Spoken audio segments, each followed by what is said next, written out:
ವಂದೇ ಭಗವಂತೋ ಪುನಃ ವಂದೇ ತಂ ಸಚ್ಚಿದಾನಂದಂ ವಿವರ್ಯಂ ಮಹಾಂ ವೇದಾಂತಾರಣ್ಯಂ ಗುರುಂ ಪ್ರಣತೋಸ್ಮಿ ಸಚ್ಚಿದಾನಂದಂ ಸಾಧಾರಣ ಸಮಾಶ್ರಯೇ ಶ್ರೀ ಶ್ರೀ ಸಚ್ಚಿದಾನಂದ ಸ್ವಾಮಿ ಮಹಾಗುರುಭ್ಯೋ ನಮಃ ಶ್ರೀ ಭಗವೋ ಬ್ರಹ್ಮ ಅಸಯೇಸ ದಕ್ಷಿಣಾರಶ್ಮಯಃ ಆಯ್ತಾ ತಾಯೇವಾಸ ದಕ್ಷಿಣಾಂಸ ನಾಡ್ಯಃ ಶಿವಮೃತಃ ಯಜುರ್ವೇದ ಏವ ಪುಷ್ಪಂ ಅಮೃತ ಆಪಃ ತಾನಿ ವಾಯೇತಾನಿ ಯೋಗಂಶಿ ಏತಂ ಯಜುರ್ವೇದಮಭ್ಯಸಪನ್ ಯಶಸ್ತೀತ ಇಂದ್ರಿಯಂ ಬೀಜಮನ್ನಾದ್ಯಗೋರಸೋ ಜಾಯತ ದಕ್ಷಿಣಾರಶ್ಮಯಃ ತಾ ಏವಾಸ್ಯ ದಕ್ಷಿಣಾಮಸನಾಡ್ಯಃ ವಿಯೋಗಸ್ಯೇವ ವಸುತಃ ಯಜುರ್ವೇದೇವ ಪುಷ್ಪಂ ತಾಮೃತಾಪಃ ತಾನಿ ವಾಯೇತಾನಿ ಯೋಗಂಶಿ ಏತಂ ಯಜುರ್ವೇದಮಭ್ಯಸಪನ್ ತಸ್ಯಾಭಿತಪ್ತಸ್ಯಾಯಸ್ತೇಜ ಇಂದ್ರಿಯಂ ವೇದ್ಯಮನ್ನಾದ್ಯಗೋರಸೋ ಜಾಯತ. ಇನ್ನು ದಕ್ಷಿಣ ದಿಕ್ಕಿನ ರಶ್ಮಿಗಳು ಏನಿದೆ ಇದು ದಕ್ಷಿಣ, ಇದು ಪೂರ್ವಾಭಿ, ಇದು ದಕ್ಷಿಣ. ಆ ರಶ್ಮಿಗಳು ಅದೇ ಮಧು ನಾಡಿಗಳು, ಮಧು ತೂಜುಗಳು. ಅಲ್ಲಿ ಯಜುರ್ವೇದವೇ ಅಲ್ಲಿ ದುಂಬಿಗಳು, ಇದು ಋಗ್ವೇದ ಯಜುರ್ ಮಂತ್ರಗಳು. ಇಲ್ಲಿ ಋಗ್ಮಂತ್ರ ದುಂಬಿ ಆದ್ರೆ ಅಲ್ಲಿ ಯಜುರ್ಮಂತ್ರ ದುಂಬಿಗಳು. ಯಜುರ್ವೇದವೇ ಹೂವು, ಯಜುರ್ವೇದವೆಂಬ ಹೂವಲ್ಲಿ ಯಜುರ್ಮಂತ್ರಗಳು ಅಂತಿದೆಯಲ್ಲ ಆ ದುಂಬಿಗಳು ಆ ಯಜುರ್ವೇದಗಳ ಹೂವಿನಿಂದ ಯಜುರ್ವೇದಗಳೆಂಬ ಮಂತ್ರದಿಂದ ನಡೆದಂತಹ ಕರ್ಮದಿಂದ ಆ ಸಕ್ ಮಾಡುತ್ತೆ ಅಮೃತವನ್ನ. ಆ ಅಮೃತವಾದ ಉತ್ಪನ್ನ ಮಾಡುತ್ತೆ. ಆ ಅಮೃತ ಯಾವುದು ಅಂದ್ರೆ ಯಶಸ್ವಿ, ತೇಜಸ್ವಿ, ಇಂದ್ರಿಯ, ವೀರ್ಯ, ಅನ್ನಾದ್ಯ. ಇದು ಐದೇ. ಯಶಸ್ತೇಜ ಇಂದ್ರಿಯಂ ಬೀಜಮನ್ನಾದ್ಯ ಅನ್ನುವಂತಹ ರಸ ಅದರ ಜಿನುಗತ್ತೆ, ಹೊರಗೆ ಬರುತ್ತೆ.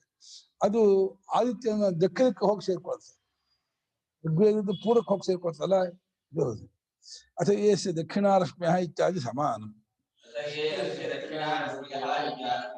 ಇಲ್ಲಿ ಅಥಯೇಸ ಪಾಂಚೋದಯ ರಶ್ಮ್ಯ ಅಂತ ಹಿಂದೆ ಬಂತಲ್ಲ, ಅದರಂತೆ ದಕ್ಷಿಣಾರಶ್ಮ್ಯ ಅಂತ ಅದರಂತೆ ಅರ್ಥ ಮಾಡ್ಕೊಳ್ಳಿ. ಪೂರ್ವಕ್ಕೆ ಹೇಗೋ ದಕ್ಷಿಣಕ್ಕೂ ಹಾಗೆ. ಯಜುಂಶೇವ ಮಧುಕೃತಃ ಯಜುರ್ವೇದ ವಿಹಿತ ಕರ್ಮಾಣಿ ಪ್ರಯುಕ್ತಾನಿ. ಯಜುರ್ವೇದ ವಿಹಿತೆ ಕರ್ಮಣಿ ಪ್ರಯುಕ್ತಾನಿ. ಯಜಸ್ಸುಗಳೇ ಯಜುರ್ಮಂತ್ರಗಳೇ ದುಂಬಿಗಳು. ಯಜುರ್ವೇದ ವಿಹಿತವಾದ ಕರ್ಮದಲ್ಲಿ ಪ್ರಯುಕ್ತವಾಗಿರುವಂತಹವು ಅವುಗಳು, ಆ ಮಂತ್ರಗಳು ಯಜುರ್ವೇದ. ಪೂರ್ವವನ್ನು ಮಧುಕೃತ ಇವ, ದುಂಬಿ ಅಂತ ದುಂಬಿ. ಯಜುರ್ಮಂತ್ರಕ್ಕೂ ದುಂಬಿಗೂ ಏನು ಹೋಲಿಕೆ ಇಲ್ಲ. ದುಂಬಿ ಹೇಗೆ ಸಕ್ ಮಾಡುತ್ತೋ ಅದೇ ರೀತಿ ಯಜುರ್ಮಂತ್ರಗಳು ಆ ಕರ್ಮದಲ್ಲಿರತಕ್ಕಂಥ ಶಕ್ತಿಯನ್ನು ಎಳ್ಕೊಳುತ್ತೆ. ಅದನ್ನ ಆ ಒಂದು ಎಳ್ಕೊಳತ್ತೆ ಅನ್ನೋ ಹೋಲಿಕೆಯಿಂದ ಅದನ್ನ ದುಂಬಿ ದುಂಬಿ ಎಂಬುದಾಗಿ ಹೋಲಿಕೆ ಕೊಟ್ಟಿದೆ. ಯಜುರ್ವೇದ ವಿಹಿತ ಕರ್ಮ ಪುಷ್ಪಸ್ಥಾನೀಯಂ ಪುಷ್ಪಮಿತ್ಯುಚ್ಯತೆ. ಯಜುರ್ವೇದದಿಂದ ವಿಹಿತವಾದ ಕರ್ಮಗಳೇನುಂಟು ಸಾಮಾನ್ಯವಾಗಿ ಅಧ್ವರ್ಯುತ ಯಜುರ್ವೇದ ಪ್ರಧಾನ. ಅವನೇ ತರ ನೇರವಾಗಿ ಅಗ್ನಿ ಆಹುತಿ ಕೊಡೋನು. ಕರ್ಮ ನಡೆಯುವುದೆಲ್ಲ ಯಜ್ಞವಾ ಅಧ್ವರ್ಯು ಅಂತ. ಯಜ್ಞವೆಲ್ಲ ಅಧ್ವರ್ಯದಿಂದಲೇ ನಿಂತಿರೋದು. ಅಧ್ವರ್ಯು ಯಜುರ್ವೇದವನು. ಹಾಗಾಗಿ ಆ ಒಂದು ಯಜುರ್ವೇದ ವಿಹಿತವಾದ ಕರ್ಮಗಳಿದೆಯಲ್ಲ, ಆ ಕರ್ಮವನ್ನು ಹೂವು ಅಂತ ಅದನ್ನ ಕಮಲ, ಗುಲಾಬಿಯನ್ನು ಹೋಲಿಕೆ ಕೊಡ್ತಾ ಇದ್ದಾರೆ. ಅದರಲ್ಲಿ ಯಜುರ್ಮಂತ್ರ ಅನ್ನುವಂತಹ ದುಂಬಿ ಆ ಕರ್ಮದಿಂದ ಬರುವಂತಹ ರಸವನ್ನ ಎಳ್ಕೊಳುತ್ತೆ. ಎಳ್ಕೊಂಡು ಏನ್ ಮಾಡುತ್ತೆ, ಏವ ಸೋಮಾಜ್ಯಾಹ ಅಮೃತಾಹ ಆಪಃ. ಆ ಸೋಮ, ಆಜ್ಯ ಮತ್ತೆ ಇದು ಯಾವುದು ಮೂರು ಹೇಳಿದಲ್ಲ, ರಿಕ್ವಿಡ್ ಇರೋದು. ಸೋಮ, ಆಜ್ಯ, ಪಯಸ್ಸು. ಸೋಮ ಆಜ್ಯ ಪಯ, ಸೋಮ ಆಜ್ಯ ಪಯ ರೂಪ. ಹಾಲು, ಸೋಮರಸ ಮತ್ತೆ ಸೋಮರಸ ಕೇಳಿದ್ರ? ಸೋಮಬಳ್ಳಿ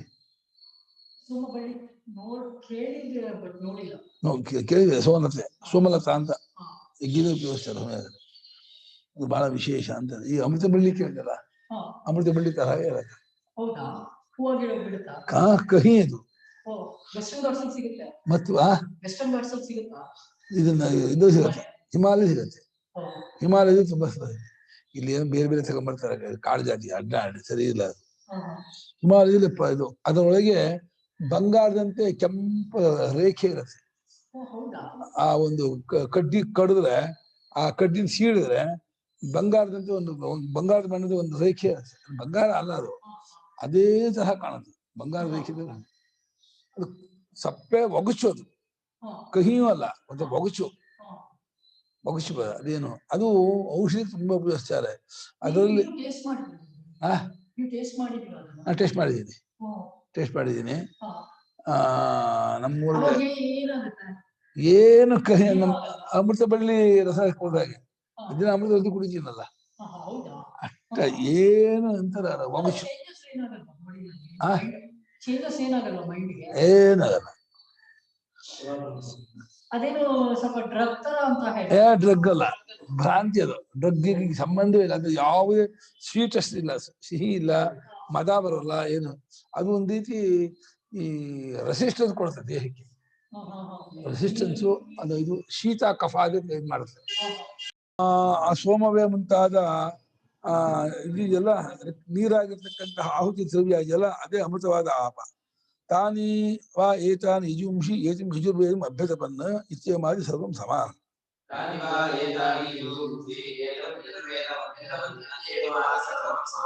ಆ ಈ ಯಜುರ್ಮಂತ್ರಗಳು ಆ ಯಜುರ್ವೇದವೆಂಬ ಹೂವನ್ನ ಯಜುರ್ವೇದ ಕರ್ಮವನ್ನು ತಾಪಗೊಳಿಸಿ ಅದರಿಂದ ಆ ಯಶಸ್ಸೇದು ಬೀಜ ಅನ್ನಾದಿ ಎಳ್ಕೊಳ್ತೆ ಅನ್ನೋದು ಹಿಂದಿನಂತೆ ಇದಕ್ಕೂ ಅರ್ಥ ಮಾಡ್ಕೊಂಡ್ಬಿಡಿ. ಇದು ವಿಶೇಷ ಏನಿಲ್ಲ. ತದ್ವ್ಯಕ್ಷರತು ತದಾದಿತ್ಯಮಭಿತೋ ಅಶ್ರಯತ್. ಆದಿತ್ಯಸ್ಯ ಶುಕ್ಲಂ ರೂಪಂ.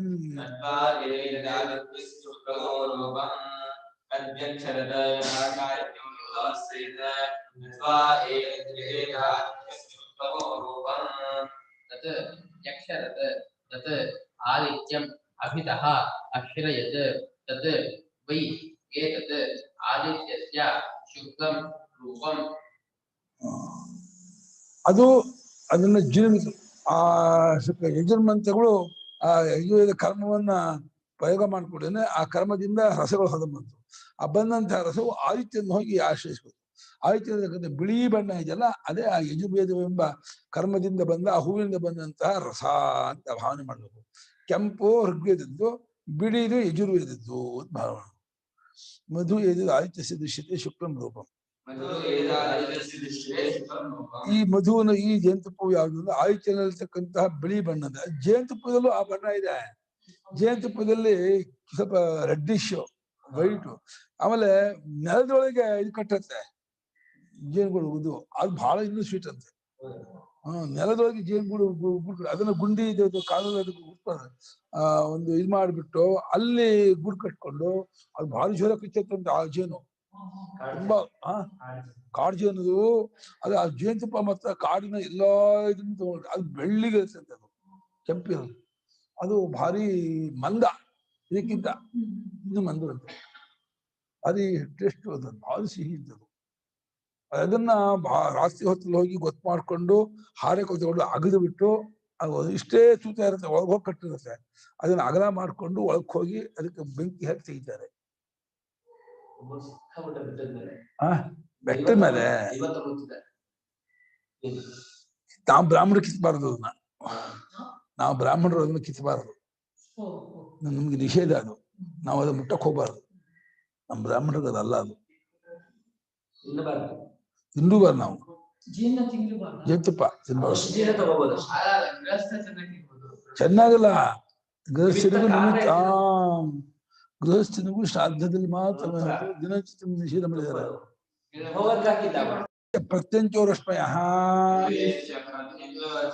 ತಾಯೇವಾಸ್ಯ ಪ್ರತೀಚ್ಯೋ ಮಧುನಾಡ್ಯ ಸಾಮಾನ್ಯವ ಮಧುಕೃತಃ ಸಾಮವೇದೇವ ಪುಷ್ಪಂ ತಾ ಅಮೃತ ಆಪಃ ತಾನಿ ವಾ ಏತಾನಿ ಸಾಮಾನಿ ಏತಿಂ ಸಾಮವೇದಂ ಅಭ್ಯಸಪನ್ ತಸ್ಯಾಪಿ ತಸ್ಯ ಯಶಸ್ತೇಜೇಂದ್ರಿಯಂ ಬೀಜಮನ್ನಾತ್ಯಗೋ ರಸೋ ಜಾಯತ.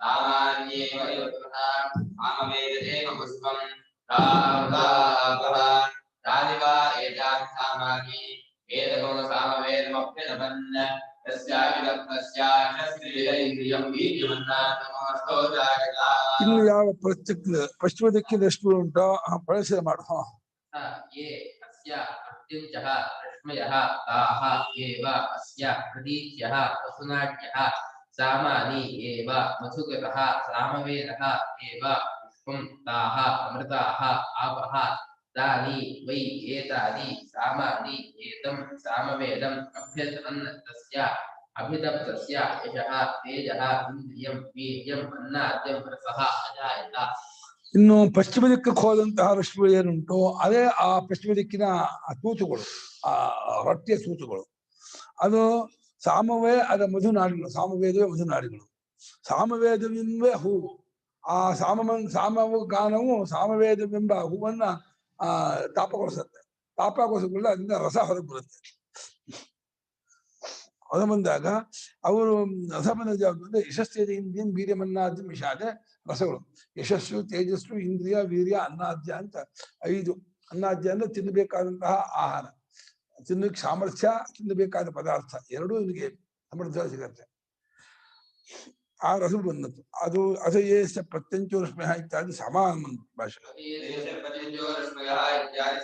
ಪಶ್ಚಿಮ ದಿಕ್ಕಿನ ರಶ್ಮಿಗಳು ಯಾವುದಿದೆ ಅನ್ನುವಂತಹ ಭಾಗಕ್ಕೂ ಹಿಂದಿನ ಅರ್ಥ ಮಾಡ್ಕೊಳ್ಳಿ ಅದೇ ನಾಡಿಗಳು ಆ ಸಾಮವೇದವೇ ಹೂವು ಸಾಮವೇದ ದಿಂಬಿಗಳು ಅದರಿಂದ ಬರುವಂತಹ ರಸಗಳೇ ಯಶಸ್ಸೇಜವಿ ಅನ್ನಾದಿಗಳು ಅದು ತದ್ಯಖರ ತದಾದಿತ್ಯಂ ಅಭಿತೋಶ್ರಯತ್ ಆದಿತ್ಯಸ್ಯ ಕೃಷ್ಟಂ ರೂಪಂ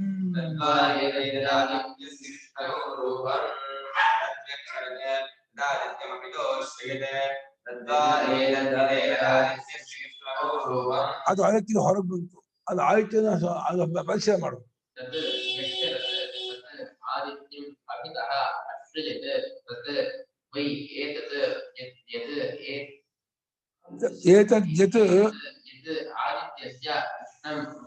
ಆದಿತ್ಯದಲ್ಲಿ ಕಪ್ಪು ಬಣ್ಣ ಉಂಟಂತೆ ಆದಿತ್ಯನ ಸಂಜೆ ಹೊತ್ತಿನಲ್ಲಿ ದುರ್ಗುಟ್ಟಿ ನೋಡಿದೆ ಮಧ್ಯದಲ್ಲಿ ಕಪ್ಪು ಬಣ್ಣ ಕಾಣುತ್ತೆ ದುರ್ಗುಟ್ಟಿ ನೋಡಿದೆ ಆ ಕಪ್ಪು ಬಣ್ಣ ಬಂದದ್ದೇ ಸಾಮವೇದನೆ ಬಂದಂತಹ ಕಪ್ಪು ಅಂದ್ರೆ ಈ ಇಜ್ಜಿಲ್ ಕಪ್ಪಲ್ಲ ಸೌಂದರ್ಯ ರೂಪದಿಂದ ನೀಲಮೇಘ ಶ್ಯಾಮ ಆತಃ ಅವರು ಅದು ಸಾಮವೇದ ಬಂದಂತಹ ಆ ರೂಪ ಅದು ಆದಿತ್ಯವನ್ನು ಆಶ್ರಯಿಸಿಕೊಂಡಿದೆ ಅಸಯೇಸ್ಯ ಉದಂಚೋ ರಶ್ಮಯ ತಾಯೇವಾಸಿ ಉದೀಚ್ಯೋ ಮಧುನಾಡ್ಯ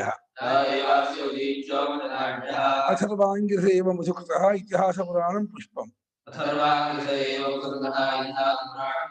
ತಾ ಅಮೃತ ಆಪಃ ಏತೆ ಅಥರ್ವಾಂಗಿರಸಃ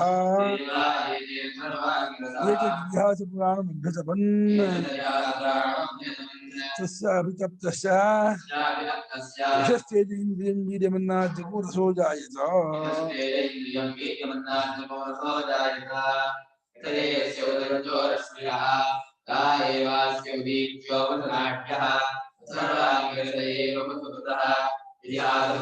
पुष्पं ता अमृताः देवा एते सर्वाङ्गरसः येन इतिहासपुराणमभ्यदपन् तस्यापि न तस्यापि इन्द्रियं वीर्यमन्नाद्यमोषो जायत अथ ये अस्य उदञ्चः रश्मयः आह एव अस्य बीज्यः वसुनाट्यः असर्वाङ्गिरसः एव वसुकृतः इतिहासपुराणं पुष्पं ताः अमृताः आपः ते वै एते अथर्वाङ्गिरसः एतत् इतिहासपुराणम् अभ्यतपन् तस्य अभितप्तस्य यशः तेजः इंद्रियं वीर्यम् अन्नाद्यं रसः अजायत ಇನ್ನು ಯಾವ ಉತ್ತರಕ್ಕೆ ಹೋದಂತಹ ರಶ್ಮಿಗಳುಂಟೋ ಅದೇ ಆ ಉತ್ತರ ದಿಕ್ಕಿನ ಆ ಹೊಟ್ಟೆಯ ನಾಡಿಗಳು ಅಂತ ತಿಳ್ಕೊಬೇಕು ಅಲ್ಲಿ ಇರ್ತಕ್ಕಂಥ ಅಥರ್ವವೇದದ ಮಂತ್ರಗಳೇ ಅದರ ದುಂಬಿಗಳು ಅಲ್ಲಿ ಅದನ್ನ ಕರ್ಮ ನಡೆಯಲ್ಲ ಅಥರ್ವವೇದದಿಂದ ಯಜ್ಞ ನಡೆಯಲ್ಲ ಯಜ್ಞ ನಡೆಯೋದು 3 ವೇದದಿಂದ ಅದನ್ನ ಮಾಡ್ಬಿಟ್ಟು ಇತಿಹಾಸ ಪುರಾಣ ಅದಕ್ಕೆ ಹೂವು ಮಾಡ್ಬಿಟ್ರು ಇತಿಹಾಸ ಪುರಾಣ ಬೇಕಾದಷ್ಟು ಕರ್ಮಗಳು ಹೇಳಿದೆ ಇದು ಅಭ್ಯುದಯಕ್ಕಾಗಿ ಮಾಡುವಂತಹ ಇದು ಕರ್ಮ ಇದೆಯಲ್ಲ ಬೇರೆ ಬೇರೆ ರುದ್ರಹೋಮಾದಿ ಕರ್ಮಗಳು ಈ ಕರ್ಮಗಳು ಉಪಾಸನಾ ವಿಷಯವಾದ ಕರ್ಮಗಳೆಲ್ಲ ಅಲ್ಲೇ ಬರೋದು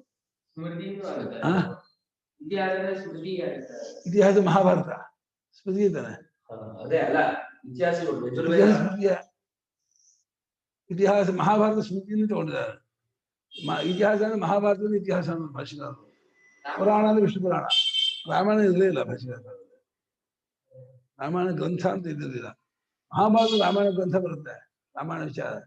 ಧರ್ಮರಾಜನಿಗೆ ಕಾಡಿನಲ್ಲೇ ತುಂಬಾ ದುಃಖ ಒಳಗೆ ಮಾಡ್ತಾನೆ. ಕೃಷ್ಣ ಬಂದ ಇದು ಧೌಮಿ ಮಾಡಿಬಿಡುತ್ತ.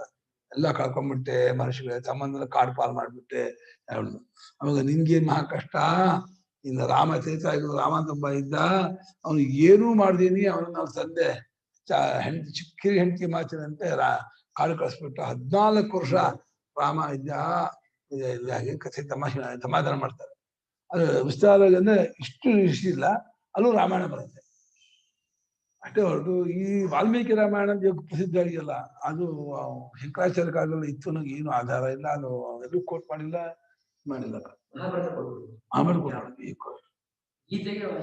ಗೀತೆ ಮಹಾಭಾರತದಲ್ಲೇ ಬರೋದು ಅಷ್ಟೇ. ಹಾಗಾಗಿ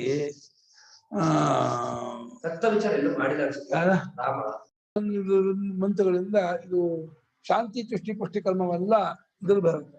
ಸ್ಮೃತಿಕೃತ ಕರ್ಮ ಅವುಗಳಂತ ಅಭಿತಾಪ ಮಾಡೋದು. ಅದರಿಂದ ರಸ ಬಂತು, ಅದು ಆಯ್ತು ಹೋಗಿ ಸೇರ್ಕೊಂಡು ಇನ್ನು ಹೆಚ್ಚು ಇನ್ನು ಬ್ಲಾಕ್ ಇಷ್ಟು ಡಾರ್ಕ್ ಬ್ಲಾಕ್ ಇದೆಯಲ್ಲ ಆಯ್ತಿನಲ್ಲಿ ಮಧ್ಯದಲ್ಲಿ. ಅದು ನಮ್ಮ ಕಣ್ಣಲ್ಲೂ ಹೊರಗಡೆ ಬಿಳಿ, ಮಧ್ಯದಲ್ಲಿ ಕಪ್ಪು, ಅದರೊಳಗೆ ಇನ್ನೊಂದು ಕದೀನಿ ಕಾಣ್ತಿದ್ದೆ ಸಣ್ಣ ಒಂದು ಗುಡ್ಡೆ ಇದೆ, ಕಪ್ಪು ಗುಡ್ಡೆ ಇದೆಯಲ್ಲ, ಕಪ್ಪು ಗುಡ್ಡೆ ಸೆಂಟ್ರಲ್ಲಿ ಇನ್ನೊಂದು ರೆಟಿನಾ ತರ ಒಂದು ಸಣ್ಣದಿದೆ. ಅದೇ ರೀತಿ ಆಯ್ತಿನಲ್ಲೂ ಬಿಳಿ ಕಪ್ಪು ಒಳಗಿನ ಕಪ್ಪು ಹಾಗಲ್ಲ ಇದೆ. ಕೆಂಪು ರಾಶಿಗಳಿದೆ ನಮ್ಮ ಇದರಲ್ಲಿ. ರಾಶಿಗಳು ಅಂದ್ರೆ ಗೆರೆಗಳು, ಕಣ್ಣಲ್ಲಿ ಕೆಂಪು ಕೆಂಪು ಗೆರೆಗಳಿದೆ. ಆಯುತ್ಯನಿಗೂ ಕಣ್ಣಿಗೂ ತುಂಬಾ ಹೋಲಿಕೆ ಇದೆ.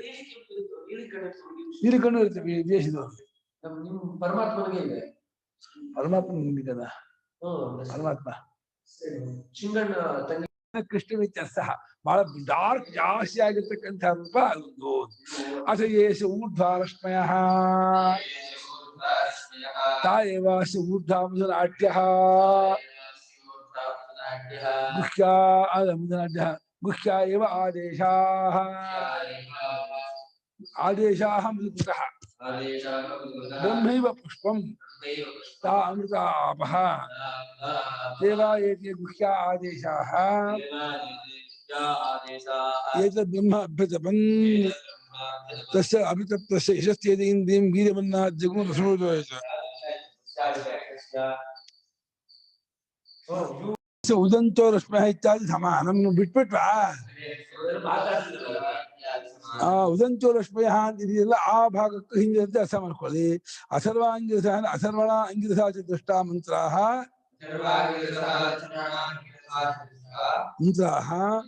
ಅಥರ್ವಾಂಗಿರಸಃ ಕರ್ಮಣಿ ಪ್ರಯುಕ್ತಾಃ ಮಧುಕೃತಃ. ಅಥರ್ವಾಂಗಿರಸ ಅಥರ್ವ ಅಂತ ಒಬ್ಬ ಋಷಿ, ಅಂಗಿರಸು ಅಂತ ಒಬ್ಬ ಋಷಿ, ಅವ್ರು ಕಂಡು ಹಿಡಿದಂತಹ ಮಂತ್ರಗಳು ಅಥರ್ವಾಂಗಿರಸ ಮಂತ್ರ ಅಂತ. ಅಥರ್ವ ಅಂತ ಒಬ್ಬ ಋಷಿ ಹೆಸರು, ಅಂಗಿರಸರು ಋಷಿಗಳೇ.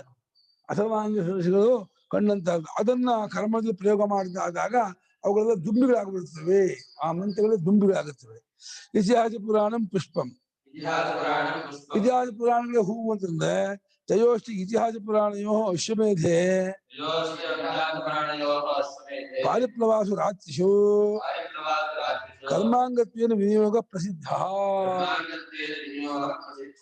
ಇತಿಹಾಸ ಪುರಾಣ ಬರುವಂತಹ ಕಥೆಯನ್ನ ಅಶ್ವಮೇಧ ಯಾಗದಲ್ಲಿ ರಾತ್ರಿಯಲ್ಲಿ 3 ದಿವಸ ಹೇಳಬೇಕು ಅಂತ ಒಂದು ಕಥೆ ಬರುತ್ತೆ. ಅದಕ್ಕೆ ಪಾರಿಪ್ಲವ ಅಂತಾರೆ. ಅಶ್ವಮೇಧದಲ್ಲಿ ಹೇಳುವಂತಹ ಒಂದು ಕಥೆ. ಯಮೋ ವೈವಸ್ವತೋ ರಾಜ, ಮನುರು ವೈವಸ್ವತೋ ರಾಜ ಅಂತ ಹೇಳಿ ಆ ಕಥೆ. ಹರಿಶ್ಚಂದ್ರೋಪಾಖ್ಯಾನ ಹೇಳ್ತಾರೆ. ಹೇಳಿದ್ರೆ ಹರಿಶ್ಚಂದ್ರೋಪಾಖ್ಯಾನ ಸತ್ಯ ಹರಿಶ್ಚಂದ್ರೋಪಾಖ್ಯಾನವನ್ನು ಹೇಳ್ಬೇಕು ಅಂತ ರಾಜನಿಗೆ, ಅಮಾತ್ಯ ಭಾರ್ಯಾದಿ ಸಹಿತನಾದಂತಹ ರಾಜನಿಗೆ ಪ್ರತಿ ಜಾಗರಣೆ ಮಾಡಿಸ್ಬೇಕು. ಜಾಗರಣೆ ಮಾಡಿಸ್ಬೇಕಾದ್ರೆ ಭಾರಿ ಸಭೆ ಸೇರಿಸ್ತಾರೆ ರಾಜ. ಆ ಸಭೆಯಲ್ಲಿ ಆ ಭಾರಿ ಪುರಾಣಿಕರು, ಭಾರಿ ವ್ಯಾಖ್ಯಾನಕಾರರು ಭಾರಿ ಬರ್ತಾರೆ. ದೊಡ್ಡ ಪೆಂಡಾಲು. ಅಲ್ಲಿ ರಾತ್ರಿ 10ಕ್ಕೆ ಶುರು ಆದ ಬೆಳಿಗ್ಗೆ 5-6 ಗಂಟೆವರೆಗೂ ಆ ಕಥೆಯನ್ನು ನಡೆಸ್ತಾ ಇರ್ತಾರೆ. ಭಾರಿ ಜರ್ಬ ನಡೆಯುತ್ತೆ. ಅದಕ್ಕೆ ಪಾರಿಪ್ಲವ ಅಂತ ಹೇಳ್ತಾರೆ. ಪರಿಪ್ಲವಂತೆ, ಪರಿಯನ್ನು ಎಲ್ಲಾ ಕಡೆಯಿಂದಲೂ ಅವರು ಬ್ರಹ್ಮಲೋಕ ಹಾರ್ಕೊಂಡು ಹೋಗ್ತಾರಂತೆ ಆ ಕಥೆಯನ್ನು ಕೇಳಿದವರು ರಾಜರು. ಹಾಗಾಗಿ ಇದಕ್ಕೆ ಪರಿಪ್ಲವ ಅಂತ ಹೇಳ್ತಾರೆ.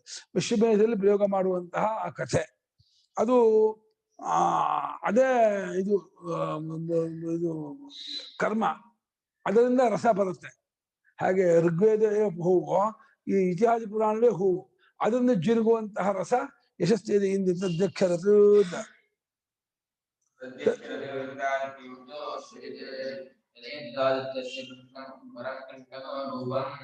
ಅದು ಅದರಿಂದ ಸೋರ್ಕೊಂಡ್ಬಂತು. ಅದು ಆಯ್ಕೆಯಲ್ಲಿರ್ತಕ್ಕಂಥ ಹೆಚ್ಚಾದ ಕಪ್ಪಾದ ಬಣ್ಣ ಇದೆಯಲ್ಲ, ಅದು ಇತಿಹಾಸ ಪುರಾಣದ ಬಂದಂತಹ ಮಧು. ಅದು ಮಧುವಿಂತಲೂ ಮಧು. ಅದು ಆಯ್ಕೆಯಲ್ಲಿ ಇದೆ, ಕಪ್ಪು ಬಣ್ಣ. ಸಮಾಹಿತ ದೃಷ್ಟಿಯಾದವರು ನೋಡಿದಾಗ ಅವ್ರಿಗೆ ಕಾಣುತ್ತೆ ಅಂತ ಬರೀತಾರೆ.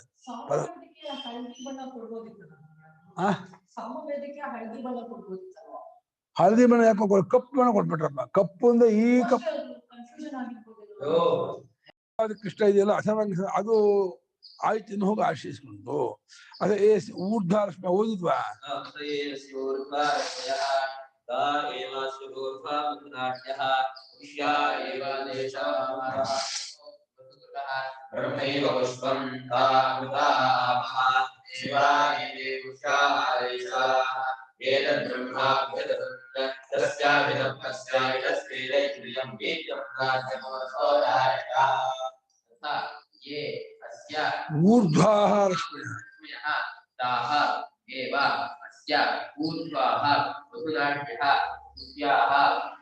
ತಗೊಂಡೆ. ಬ್ರಹ್ಮ ಏವ ಪುಷ್ಪಂ ತಾಹ ಅಮೃತಾಹ ಆಪಃ ತೇ ವೈ ಏತೆ ತುಲ್ಯಾಹ ಆದೇಶಾಹ ಏತದ್ ಬ್ರಹ್ಮ ಅಭ್ಯದಬನ್ ತಸ್ಯ ಅಭಿದತ್ತಸ್ಯ ಕೃಷಃ ತೇಜಃ ಇಂದ್ರಿಯಂ ಬೀಜಂ ಅನ್ನಯಂ ರಸಃ ಅಜಾಯತ. ಇಲ್ಲಿ ರೊಟ್ಟಿಯೊಳಗೆ ಮೇಲ್ಗಡೆ ತೂತ ಏನಿರಲ್ಲಪ್ಪ. ಇದಕ್ಕೆ ಇದನ್ನು ಕಲ್ಪನೆ ಮಾಡಿದ ಶ್ರುತಿ. ಇನ್ನು ಆದಿತ್ಯದಿಂದ ಮೇಲ್ಗಡೆ ಹೋದಂತಹ ರಶ್ಮಿ ಏನಿದೆ, ಅದೇ ಆ ರೊಟ್ಟಿಯ ಮೇಲ್ಗಡೆ ತೂತ ಅಂತ ಭಾವನೆ ಮಾಡ್ಬೇಕಂತೆ. ಅಲ್ಲಿ ಅದು ಅದು ಎರಡು ಪಕ್ಕ ಇರುತ್ತೆ, ಹಿಕ್ಕಿದ್ರೆ ಈ ಪಕ್ಕ ಆಗುತ್ತೆ. ಹೊರತು ಆ ರೊಟ್ಟಿ ಅಗಲ ಇರೋದು ಅದು ಇಷ್ಟೇ ದಪ್ಪ ಇರುತ್ತೆ. ಚಿಕ್ಕನಸ್ಸು ಅಗಲ ಜಾಸ್ತಿ ಇರುತ್ತೆ. ಒಂದ್ ಮಳ ಇರುತ್ತೆ ಹೆಚ್ಚು ಕಮ್ಮಿ. ಅದು ಮೇಲ್ಗಡೆಯಿಂದ ತೂತ ಅನ್ನೋದು ನಮ್ಗೆ ನಾವು ಅದನ್ನು ಕಂಡಿಲ್ಲ. ಅದರಲ್ಲಿ ಅದು ಶ್ರುತಿ ಏನ್ ಹೇಳ್ತಿದೆ, ಮೇಲಕ್ಕೆ ಹೋದ ರಶ್ಮಿ ಉಂಟಲ್ಲ ಅದಕ್ಕೂ ಭಾವನೆ ಮಾಡುವುದು ಹೇಳ್ತಾ ಇದೆ.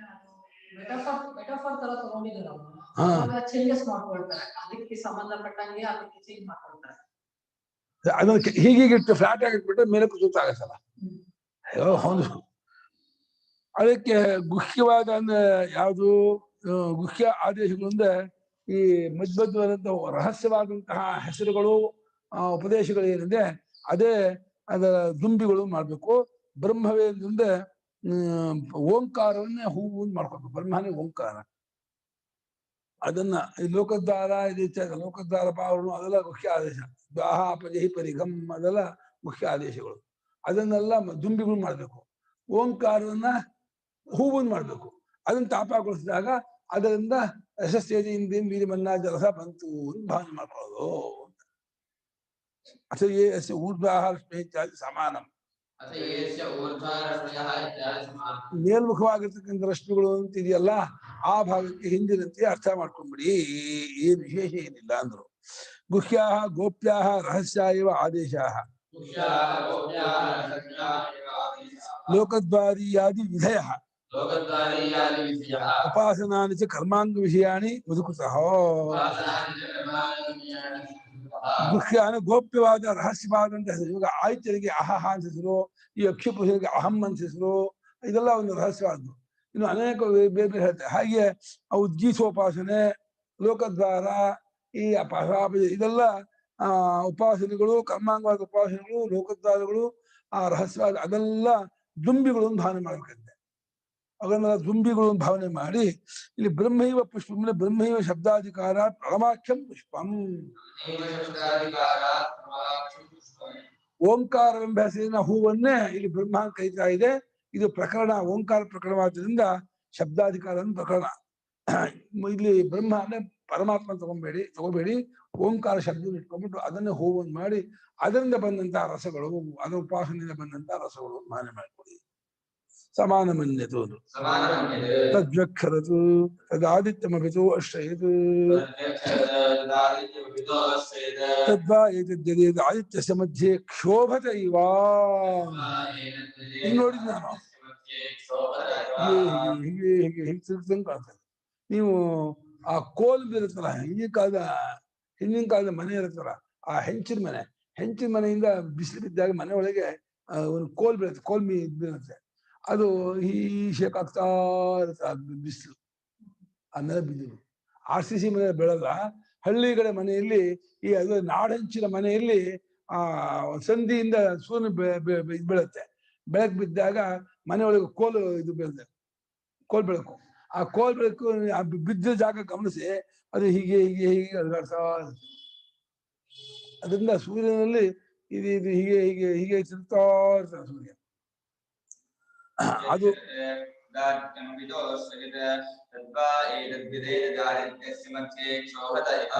ಪರಿಚಯ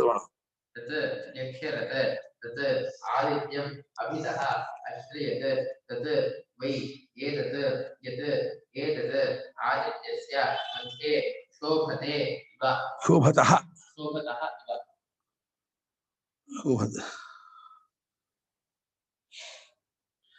ಆದಿತ್ಯನನ್ನ ಅದು ಆ ರಸವು ಆ ಓಂಕಾರದ ರಸ ಜಿನುಗಿತು. ಅದು ಆದಿತ್ಯನ ಹೋಗಿ ಆಶ್ರಯಿಸ್ಕೊಂಡು, ಯಾವ್ದು ಆದಿತ್ಯದ ಆಶ್ರಯಿಸ್ಕೊಂಡು ರಸ ಅಂದ್ರೆ ಆದಿತ್ಯನಲ್ಲಿ ಒಂದು ಏನು ಶೇಪ್ ಆಗ್ತಾ ಹೇಗೆ ಕಾಣ್ತಲ್ಲ, ಅದು ಇದು ಜೇನುಗೂಡು ಕೂಡ ತುಂಬಾ ಇದಾಗ್ಬಿಟ್ರೆ, ಜೇನುತುಪ್ಪ ತುಂಬಿಟ್ರೆ ಅದು ಹೀಗೆ ಹೀಗೆ ತೂಗ್ತಾ ಇರುತ್ತೆ. ಅದು ನೋಡಿರ್ಬೋದು. ಹೆವಿ ಆಗ್ಬಿಟ್ಟಿದೆ, ಅದು ತೂಗ್ತಾ ಇರುತ್ತೆ. ಅದೇ ರೀತಿ ಇಲ್ಲಿ ತೂಗ್ತಾ ಇರೋದು ಯಾವುದು ಅಂದ್ರೆ ಆ ಓಂಕಾರವೆಂಬ ಹೂವಿನಿಂದ ಅಸರ್ವಾಂಗ ಮಂತ್ರದಿಂದ ಹೊರಗೆ ಬಂದಂತಹ ಒಂದು ರಸ ಅಲ್ಲಿ ಹೋಗಿ ಅದನ್ನ ತುಂಬಿಬಿಟ್ಟು ಆಯ್ಕೆಯನ್ನು ಅಲ್ಗಾಡಿಸ್ತಾ ಇರುತ್ತೆ. ಭಾವನೆ ಮಾಡಿ. ಮಧು ಏತದ್ ಆದಿತ್ಯಸ್ಯ ಮಧ್ಯೆ ಕ್ಷೋಭತ ಇವ ಸಮಾಹಿತ ದೃಷ್ಟೇ ದೃಶ್ಯತೆ ಚಂಚಲತಿ ಇವ.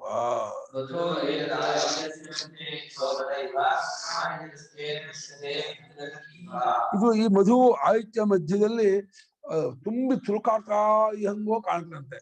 ಯಾರಿಗೆ ಕಾಣುತ್ತೆ ಅಂದ್ರೆ ಯಾರು ಸಮಾಧಾನ ದೃಷ್ಟಿಯಿಂದ ತದೇಕ ಚಿತ್ತರಾಗಿ ನೋಡ್ತಾರೋ ಅವರಿಗೆ ಹೌದು ಆದಿತ್ಯ ಹೀಗೆ ಇದಾಗ್ತಾ ಇದ್ದಾನೆ, ಶೇಕ್ ಆಗ್ತಾ ಇದ್ದಾನೆ, ವೈಬ್ರೇಟ್ ಆಗ್ತಾ ಇದ್ದಾನೆ ಅಂತ ಹೇಳಿ ಕಾಣ್ತಾನೆ. ಅದನ್ನು ಸ್ವಲ್ಪ ಸಂಜೆ ಹೊತ್ತಿನಲ್ಲೂ ಬೆಳಗ್ಗೆ ಹೊತ್ತು ನೋಡ್ಬೇಕಿದ್ರೆ ಮಧ್ಯಾಹ್ನ ಹೊತ್ತು ನೋಡಿದ್ರೆ ನೋಡಕ್ಕಾಗಲ್ಲ, ಕಣ್ಣು ಕೊಕ್ಕು ಬಿಡುತ್ತೆ. ಆ ಟೈಮ್ ನೋಡಿದಾಗ ಆ ರೀತಿ ಕಾಣಿಸ್ತೆ. ದೇವ ಏತೆ ರಸಾನಾಗೋ ರಸಾಹ ವೇದಾಹಿ ರಸಾಹ ತೇಷಾಮೇತೆ ರಸಾಹ ತಾನ್ಯಮೃತಾನಾಮೃತಾನಿ ವೇದಾಹಿ ಅಮೃತಾಹ ತೇಷಾಮೇತಾನ್ಯಮೃತಾನಿ. ವೇದಾಹ ಹಿ ರಸಾಹ ಏತೆ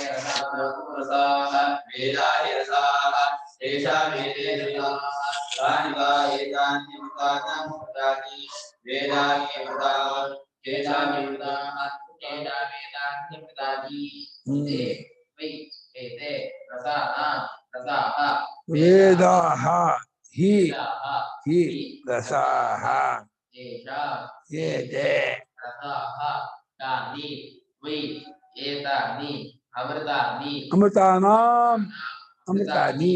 ವೇದಾಃ ಹಿ ಅಮೃತಾಃ ತೇಷಾಂ ಏತಾನಿ ಅಮೃತಾನಿ.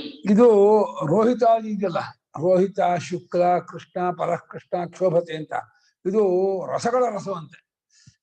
ಕರ್ಮದಿಂದ ಬರೋ ಯಶೋವಿದಗಳ ರಸ, ಅದರ ಸಾರ ಅದು.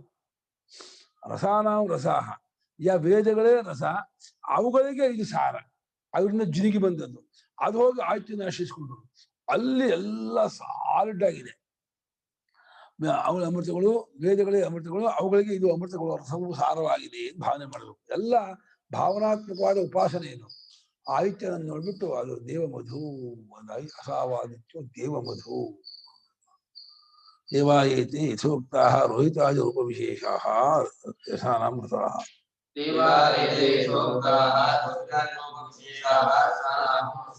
ಈ ಮೇಲೆ ಹೇಳಿದ್ದಾಗಿರುವ ರೋಹಿತಾದಿ ರೂಪ ವಿಶೇಷ, ರೋಹಿತ, ಶುಕ್ಲ, ಕೃಷ್ಣ, ಪರಕೃಷ್ಣ, ಕ್ಷೋಭತ, ಇದು ರಸಗಳಿಗೆ ರಸ. ಈ ವೇದಗಳೇ ರಸ, ಅವುಗಳಿಂದ ಎಕ್ಸ್ಟ್ರಾಕ್ಟ್ ಆಗಿರುವ, ಅದರಿಂದ ಅಬ್ಸ್ಟ್ರಾಕ್ಟ್ ಆಗಿರುವ ಸಿಕ್ಕಾಗಿರ್ತಕ್ಕಂತಹ ರಸಗಳು ಅವುಗಳು. ಕೇಶಾಮೃತಾನಾಮಿತಿ ಆಹ. ಯಾವ ರಸಗಳಿಗೆ ರಸ ಅಂತಿದ್ದೀರಾ ಅಂತ ಕೇಳಿದ್ರೆ ಅದಕ್ಕೆ ಶ್ರುತಿ ಹೇಳುತ್ತೆ, ವೇದಾಹಿ ಯಸ್ಮಾತ್ ಲೋಕ ನಿಷ್ಪಂದತ್ವಾತ್ ಸಾರಾಹ ಇದು ರಸಾಹ. ವೇದಗಳ ರಸ ಹೇಗೆ ಲೋಕಗಳ ಸಾರ ಅಂತ ಹೇಳಿ ಪ್ರಜಾಪತಿ ಲೋಕಾನ್ ಅಭ್ಯಸಪತು, ಪ್ರಜಾಪತಿ ಲೋಕಗಳಿಗೂ ತಪಸ್ಸು ಮಾಡಿದ, ಅವುಗಳಿಂದ 3 ವೇದಗಳು ತೋರು ಬಂತು. ಲೋಕಗಳ ಸಾರವಾಗಿ ವೇದ, ವೇದಗಳ ಸಾರವಾಗಿ ವ್ಯಾಹೃತಿ, ವ್ಯಾಹೃತಿಯ ಸಾರವಾಗಿ ಓಂಕಾರ, ಹೀಗೆ ಬಂತದ್ದು. ಲೋಕಗಳಿಂದ ತಯಾರಾದದ್ದಾಗಿರೋದ್ರಿಂದ ವೇದಗಳು ಸಾರವಾಗಿದೆ ಅಂತ ತೀರ್ಮಾನ ಇದೆ. ತೇಷಾಂ ರಸಾನಾಂ ಕರ್ಮಭಾವಾಪನ್ನಾನಾಮಪಿ ಏತೇ ರೋಹಿತಾದಿ ವಿಶೇಷಾಃ ರಸಾಃ. ಆ ರಸವಾಗಿರುವ ವೇದಗಳು ಕರ್ಮಾಂಗವಾಗಿದ್ದಾಗ, ಆ ಕರ್ಮ ಪ್ರಯೋಗ ಮಾಡಿದಾಗ, ಆ ಕರ್ಮದಲ್ಲಿ ಅನುಷ್ಠಾನ ಮಾಡಿಕೊಂಡ್ರೆ ಅದರಿಂದ ಹೊಸ ರಸ ಜಿರುಗತ್ತೆ. ಕರ್ಮದ ಫಲ ಬರ್ಬೇಕಲ್ಲ, ಅದು ರೋಹಿತಾದಿ ರೂಪದಿಂದ ಬರುತ್ತೆ ಅಂತ. ಆದ್ದರಿಂದ ಅದು ಇವುಗಳ ರಸವಾಗಿದೆ, ವೇದಗಳ ರಸವಾಗಿದೆ. ಅತ್ಯಂತ ಸಾರಭೂತ ಇತ್ಯರ್ಥ. ಆ ರೋಹಿತಾದಿಗಳು ಅತ್ಯಂತ ಜಿಷ್ಟು, ಒಳ್ಳೆ ಅದರ ಸಾರ, ಪೂರ್ತಿ ಎಸೆನ್ಸ್, ಒಳಗಿನ ಪೂರ್ತಿ ಇನ್ನೂ ಸಕ್ ಮಾಡಿ. ಈ ಲವಂಗದ ಎಣ್ಣೆ ಹಾಕೊಂಡ್ಬಿಟ್ರೆ ಲವಂಗ ಚಾಟ ಆಗ್ಬಿಡುತ್ತೆ. ಶೇಂಗಾ ಎಣ್ಣೆ ತಗೊಂಡ್ಬಿಟ್ರೆ ಶೇಂಗಾ ಹಿಂಡಿ ಆಗ್ಬಿಡುತ್ತೆ. ಶೇಂಗಾ ಹಿಂಡಿ ಗೊತ್ತಾ? ಶೇಂಗಾ ದನಕ್ಕೆ ಹಾಕ್ತಾರೆ ಶೇಂಗಾ ಹಿಂಡಿ ಅಂತ. ಆ ಹಿಂಡಿ ಅದ್ರಲ್ಲಿ ಏನಿಲ್ಲ, ಅದರಲ್ಲಿ ಇದು ಕಾರ್ಪಾಸ, ಇದು ಹತ್ತಿ ಕಾಳದ ಹಿಂಡಿ ಮಾಡ್ತಾರೆ. ಹತ್ತಿ ಕಾಳದ ಎಣ್ಣೆ ತೆಗಿತಾರೆ. ಹತ್ತಿ ಕಾಳಲ್ಲಿ ಶೇಂಗಾ ಬೀಜದಲ್ಲಿ ಎಣ್ಣೆ ತೆಗೆದುಕೊಂಡೇನೆ ಅದು ಚಲ್ಟ ಆಗುತ್ತೆ. ಅದನ್ನು ಹಸುಗಳು ಕೊಡ್ತಾರೆ. ಹಸು ಅದು ಭಾರಿ ಒಳ್ಳೇದು. ಆ ಎಣ್ಣೆ ತೆಗೆದು ಚಲ್ಟ ಇದೆಯಲ್ಲ, ಹಸು ತುಂಬಾ ಇಷ್ಟಪಡ್ತಿರುತ್ತೆ. ಅದನ್ನು ಒಂದ್ ದಿವಸ ನೆನೆಸಿಡ್ತಾರೆ. ಹಿಂದಿನ ದಿವಸ ರಾತ್ರಿ ಆ ಹಿಂಡಿನೆಲ್ಲ ಇಟ್ಟು ನೀರು ಹಾಕಿಟ್ಬಿಟ್ಟು ಮಾನ ದಿವಸ ಎಲ್ಲ ಬೆಚ್ಚಗಾಗತ್ತೆ. ಅದಕ್ಕೆ ತೌಡು ಮಿಕ್ಸ್ ಮಾಡಿ ಬೂಸ ಮಿಕ್ಸ್ ಮಾಡಿ ಕೊಟ್ಬಿಟ್ರೆ ಎಷ್ಟು ಸಂತೋಷ ಚಿಂತೆ ಗೊತ್ತಾ ಹಸು. ಆಮೇಲೆ ಅದನ್ನ ಜನ ಒಂದು ಇಷ್ಟು ಬೇಕಿಟ್ಟು ಚೆನ್ನಾಗಿ ಕೊಡ್ತಿದ್ರೆ 1-2 ತಿಂಗಳು ಹಸು ಒಳ್ಳೆ ಫಳ ಹೊಳೆಯುತ್ತೆ. ಹಸು ಒಳ್ಳೆ ಚೆನ್ನಾಗಾಗತ್ತೆ, ಮಜಬೂತ್ ಆಗತ್ತೆ. ಹಸು ಚೆನ್ನಾಗಿ ಹಿಂಡಿ ಕೊಡ್ಬೇಕು, ಬೂಸ ಕೊಡ್ಬೇಕು. ಬೂಸ ಹುಲ್ಲು ನೀರು ಕಾಮನ್ನು. ಆದ್ರೆ ನಾವು ಜಿಲೇಬಿ, ಚಂಪಾಕಲಿ, ಸೋಂಪಾಪುರಿ, 7 ಕಪ್ ತಿಂತೀವಲ್ಲ, ಆ ತಿರಿ ಅದಕ್ಕೆ ಈ ಹಿಂಡಿ ಬೂಸ ತೌಡು ಕೊಡೋದು ವಿಶೇಷ. ಅಮೃತಾನಿ, ಹಾಗೆ ಅಮೃತವಾಗಿರುವುದಕ್ಕೂ ಅಮೃತವಾಗಿದೆ. ಯಾಕೆಂದ್ರೆ ವೇದಾಹಿ ಅಮೃತ ನಿತ್ಯತ್ವಾತ್. ಅಮೃತ ಅಂದ್ರೆ ಯಾವುದು? ವೇದಗಳು. ಯಾಕೆ ವೇದ ಅಮೃತ? ನಿತ್ಯ. ವೇದ ಪರಮಾತ್ಮನಿರುತ್ತೆ, ಇಲ್ಲ ಹೊರಗಡೆ ಬರುತ್ತೆ ಹೊರತು ವೇದಕ್ಕೆ ನಾಶ ಇಲ್ಲ. ಪದಾರ್ಥಗಳು ನಾಶವಾಗ್ಬಿಡುತ್ತೆ. ವೇದ ಮಾತ್ರ ಅಪೌರುಷೇಯ, ಅದು ಪರಮಾತ್ಮ ರೂಪ. ತೇಷಾಂ ಏತಾನಿ ರೋಹಿತಾದೀನಿ ರೂಪಾಣಿ ಅಮೃತಾನಿ. ಅವುಗಳ ಈ ರೋಹಿತ, ಶುಕ್ಲ, ಕೃಷ್ಣ, ಪರಕೃಷ್ಣ ಇತ್ಯಾದಿಗಳು ಅದು ರೋಹಿತಾದಿ ರೂಪಗಳು ಅಮೃತವಾಗಿರ್ತದೆ. ಅಮೃತದಿಂದ ಬಂದದ್ದಾದ್ರೆ ಅದು ಅಮೃತವೇ ಆಗಿದೆ. ರಸಾನಾಂ ರಸ ಇತ್ಯಾದಿ ಕರ್ಮಸ್ತುತಿರೇಶ. ರಸಗಳಿಗೂ ರಸವಾಗಿದೆ ಅಂತ ಹೇಳ್ತಾ ಇರೋದು ಕರ್ಮದ ಸ್ತುತಿ. ಇದು ಕರ್ಮನ ಹೊಳಕೆ. ಎಸ್ ಏವಂ ವಿಶಿಷ್ಟಾನಿ ಅಮೃತಾನಿ ಫಲಮಿತಿ. ಯಾವ ಕರ್ಮಕ್ಕೆ ಈ ತರಹದ್ದಾಗಿರುವ ಅಮೃತಮೇ ಫಲವೋ ಅಂತ ಹೇಳಿ ಅದನ್ನು ಹೊಗಳಕ್ಕೋಸ್ಕರವಾಗಿ ಈ ರೀತಿ ಹೇಳ್ತಾ ಇದೆ. ಅದನ್ನು ಬಹಳ ಶ್ರದ್ಧೆಯಿಂದ ಉಪಾಸನೆ ಮಾಡಿ ಅಂತ ಹೇಳ್ತಾ ಇದೆ. ಇನ್ನು ಮುಂದಕ್ಕೆ ತಜ್ಜ ಪ್ರಥಮ ಅಮೃತಂ ತದ್ವಸವಃ ಉಪಜೀವಂತೆ ತದ್ವಿನಾ ಮುಖೇನ ನವೈ ದೇವ ಅಷ್ಟಂತಿ ನ ಪಿಬಂತಿ ಏತ ದೇವ ಅಮೃತಂ ದೃಷ್ಟ್ವಾ ತೃಪ್ಯಂತಿ.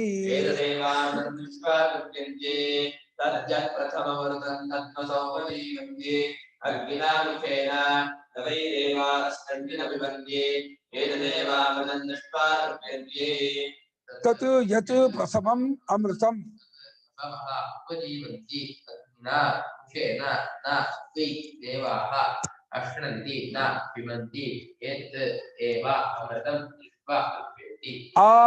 ಇದಾದ್ಮೇಲೆ ಈ ಮೊದಲನೇ ಅಮೃತ ಇದೆ, ಸೂರ್ಯೋದಯ ಕಾಲದಲ್ಲಿ ಬರುವಂತಹ ಅಮೃತ ಇದೆಯಲ್ಲ, ಕೆಂಪಾದದ್ದು. ಅದನ್ನು ವಸುಗಳು ನಮ್ಮದು ಇದು ಎಂಬುದಾಗಿ ಭಾವನೆ ಮಾಡಿ ಅದನ್ನ ಉಪಯೋಗಿಸ್ಕೊಳ್ತಾರಂತೆ. ಆದ್ರೆ ಯಾವ ರೀತಿ ಹೋದ್ರೆ ಅಗ್ನಿಯನ್ನು ಮುಂದೆ ಮಾಡ್ಕೊಂಡು ಅಗ್ನಿಮುಖವಾಗಿ ತಗೊಳ್ತಾರಂತೆ ವಸುಗಳು.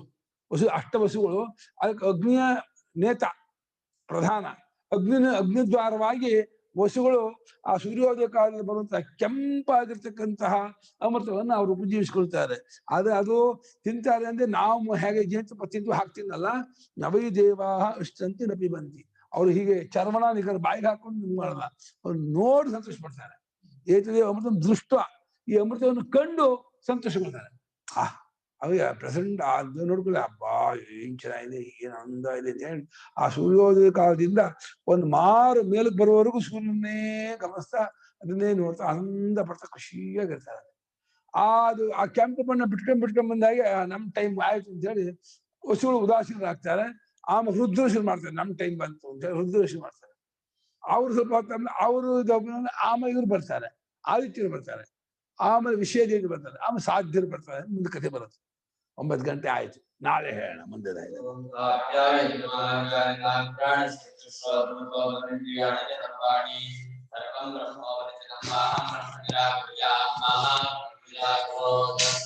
ಜೈ ಬರ್ತಿದ್ದೀರಾ? Are you coming?